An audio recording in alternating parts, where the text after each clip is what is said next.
আজকে আমি তোমাদের দেখাবো কোনো ব্যাংকে না গিয়ে ঘরে বসে স্মার্টফোনের মাধ্যমে উমং অ্যাপের দ্বারা কিভাবে ডিবিটি লিঙ্ক করবে অতীব সহজে। যারা ফ্রেশার মানে ব্যাংকের অ্যাকাউন্ট আছে কিন্তু ডিবিটি লিঙ্ক করা নেই ব্যাংকের অ্যাকাউন্টে, তারাও অতি সহজে করতে পারবে। আবার যাদের ধরো যেই ব্যাংকে ডিবিটি লিঙ্ক করা আছে তারা সেই ব্যাংকে ডিবিটি লিঙ্কটা রাখতে চায় না, তারা অন্য ব্যাংকে ডিবিটি লিঙ্ক ট্রান্সফার করতে চায়, সেটাও আমি এই ভিডিওর মাধ্যমে দেখাবো।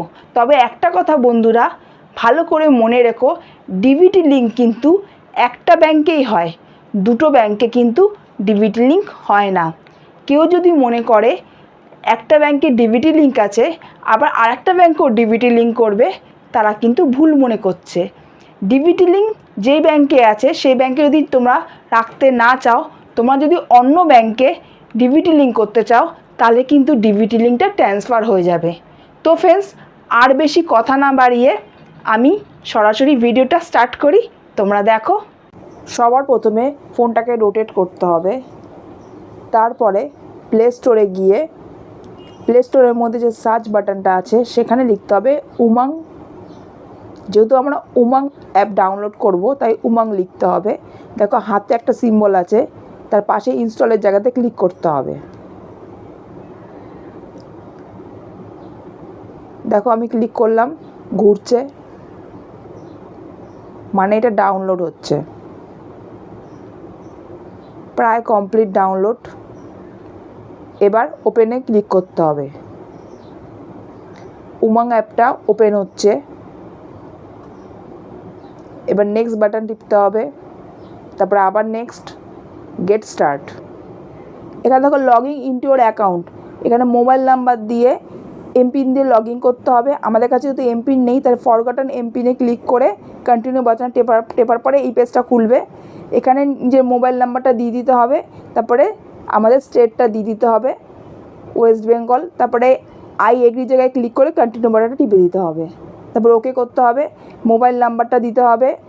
এবার আমার ফরগট বাটনটা আবার ক্লিক করলাম, তারপরে এখানে নেক্সট করতে হবে। এবার দেখো এই ওটিপির জায়গায় ওটিপি লিখতে হবে, 2 সেকেন্ড টাইম দেবে ভেরিফাই ওটিপির জন্য, মানে যেটা তোমার মোবাইল নাম্বার ওটিপিটা আসবে সেটা এখানে লিখতে হবে। তারপরে তোমাদের নতুন করে এমপিন ক্রিয়েট করতে হবে। এমপিন আপডেট হয়ে গেল। এবার মোবাইল নাম্বারটা আবার লিখতে হবে, সেই পুরনো পেজটাই কিন্তু আবার খুলছে। মোবাইল নাম্বারটা আবার লিখতে হবে, নতুন এমপিনটা আবার লিখতে হবে যেটা আমরা ক্রিয়েট করেছিলাম।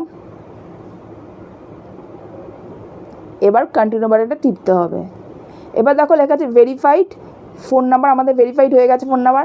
এবার সেট আপ বায়োমেট্রিক লগইন, এখানে অ্যানাবেল ডিভাইস টাচ আইডি, এখানে ক্লিক করে কন্টিনিউতে টিপতে হবে।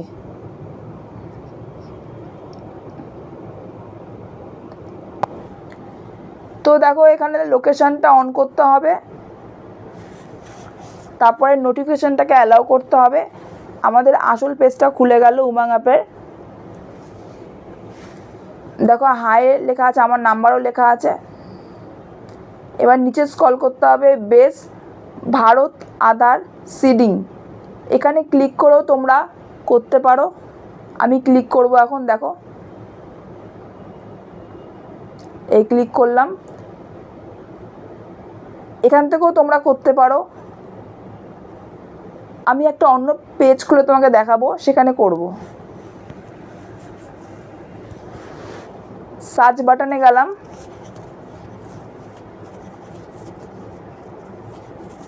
এখানে দেখো লেখা আছে আধার সিডিং ভারত আধার সিডিং অ্যানাবেলার,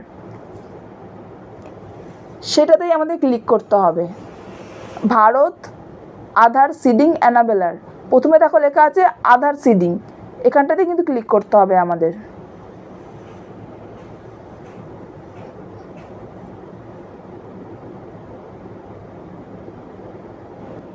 তো আমি আধার সিডিংয়ে ক্লিক করলাম। দেখো নতুন পেজটা খুলে গেল, NPCI এই পেজটা খুলে যাওয়ার পরে দেখো তার নিচে লেখা আছে হোম, তার নিচে লেখা আছে দেখো আধার সিডিং। আমাদের এই আদার সিডিংয়েই ক্লিক করতে হবে, ঠিক আছে? যাতে কোনো রকমভাবে ভুল না হয় তার জন্য বারবার করে বলছি আমি, আদার সিডিংয়েই কিন্তু ক্লিক করতে হবে, অন্য কোনো অপশানে ক্লিক করবে না। তারপরে আমরা এন্টার করব আমাদের আধার নাম্বার। তো দেখো আমি আধার নাম্বারটা লিখছি।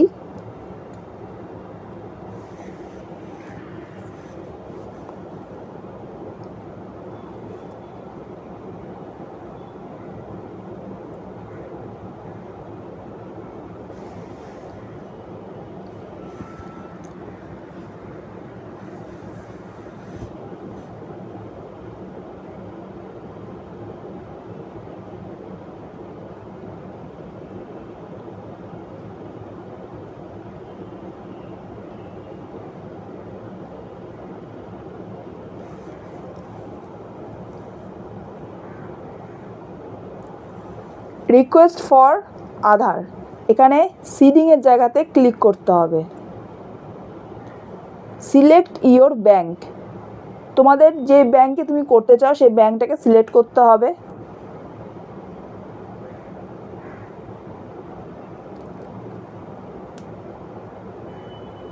আমি যেহেতু পাঞ্জাব ন্যাশনাল ব্যাঙ্কে করতে চাইতে পাঞ্জাব ন্যাশনাল ব্যাঙ্কটায় ক্লিক করলাম। দেখো লেখা আছে সিডিং টাইপ ফ্রেশ সিডিং, যাদের ব্যাঙ্কে অ্যাকাউন্ট আছে কিন্তু ডিবিটি লিঙ্ক নেই তাদের ক্ষেত্রে ফ্রেশ সিডিং হবে। সেকেন্ড হলো movement same bank with other account, মানে একই ব্যাঙ্কের মধ্যে যাদের দুটোর অ্যাকাউন্ট রয়েছে তাদের ক্ষেত্রে সেকেন্ড অপশানটা। থার্ড অপশান তাদের ক্ষেত্রে movement from one bank to other bank, একটা ব্যাঙ্কে অলরেডি ডিবিটি লিঙ্ক রয়েছে কিন্তু সে সেখানে রাখতে চায় না, সে অন্য ব্যাঙ্কে করতে চায়, তার ক্ষেত্রে থার্ড অপশানটা। যেহেতু আমি অন্য একটা ব্যাঙ্কে ডিবিটি লিঙ্ক করতে চাই তাই আমি থার্ড অপশানটা ক্লিক করলাম। তারপরে দেখো অ্যাকাউন্ট নাম্বারের জায়গায় অ্যাকাউন্ট নাম্বারটা দিতে হবে।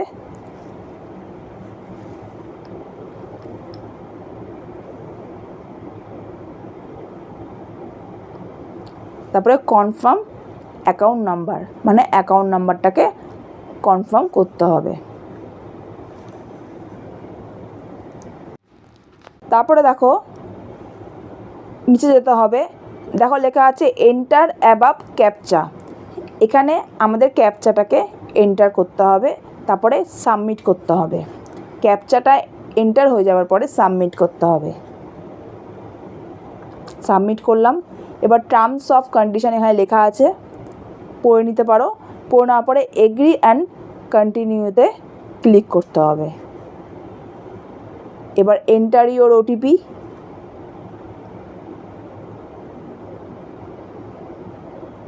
যে ওটিপিটা আসবে 2 সেকেন্ডের মধ্যে সে ওটিপিটা লিখতে হবে, তারপর কনফার্ম করতে হবে, ওকে করতে হবে। তারপরে দেখো এখানে কি লেখা আছে, your Aadhaar number is currently mapped to State Bank of India, please click okay to procedure with Punjab National Bank. মানে আমি যেহেতু এটা স্টেট ব্যাঙ্ক থেকে পাঞ্জাব ন্যাশনাল ব্যাঙ্কে ট্রান্সফার করতে চাইছি ডিবিটি লিঙ্কটা, সেটাই ওখানে লেখা রয়েছে। প্রসিডিউরটা এখন দেখো হচ্ছে, আধার সিডিং হচ্ছে।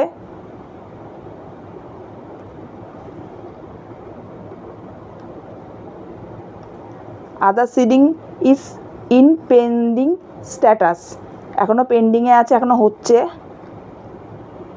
Kindly check after some time. হয়ে গেল, আমাদের কমপ্লিট হয়ে গেল আধার সিডিং। তো আধার ম্যাপ স্ট্যাটাস দেখো অ্যানাবেল ফর ডিবিটি, মানে ডিবিটি লিঙ্ক তোমার হয়ে গেছে। ঠিক তোমাদের এইভাবেই করতে হবে। তো ফ্রেন্ডস, তোমাদের এই ভিডিওটা কেমন লাগলো? যদি তোমাদের এই ভিডিওটা ভালো লেগে থাকে তাহলে অবশ্যই লাইক, কমেন্ট, সাবস্ক্রাইব করতে কিন্তু ভুলো না। তো ফ্রেন্ডস, আজকের মতন এখানেই।